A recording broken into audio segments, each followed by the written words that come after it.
Hello বন্ধুরা, এখন দেখো রেডি হয়ে গেছে। এখন বাজে রাত 7:30। এখন নাকি যেতে হবে ভবানীপুর। কেমন লাগে বলো?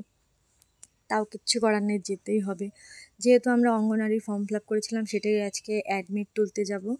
এখানে রেডি হয়ে চলে এসেছি আমার দাদা ভাইয়ের বাড়ির সামনে। আমি আর আমার যাব এখন। দেখছিলাম গাড়ি টাড়ি আছে কিনা, কিন্তু কোনো গাড়ি না পাওয়ার কারণে আমরা হেঁটে হেঁটেই চলে আসলাম ভবানীপুর।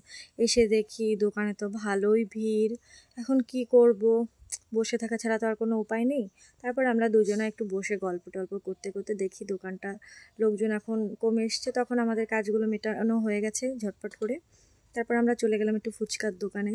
দেখা যাক ফুচকা কপালে জোটে কিনা। যাক, গিয়ে দেখি তাও তো ভিড়। বাবা, এখানেও ওয়েট করতে হবে, কিচ্ছু করার নেই। সেই মতো ওয়েট করলাম, তারপর চলে আসলো আমাদের পালা। খেয়ে নিলাম ফুচকা।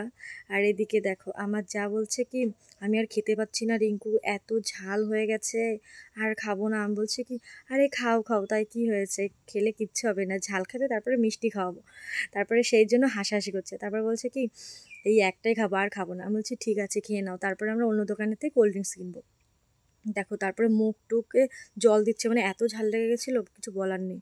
তারপর অন্য দোকান থেকে কোল্ড ড্রিঙ্কস, একটু মিষ্টি টিষ্টি কেনা হলো। তারপর আমরা খাওয়া দাওয়া করে চলে আসলাম বাড়ি। বাড়ি আসার পথে একটা দাদার সাথে দেখা হয়েছিল, দাদার সাথেই চলে এসেছিলাম। আর দেখো বাড়ি চলে এসেছি। সবাইকে বাই বাই।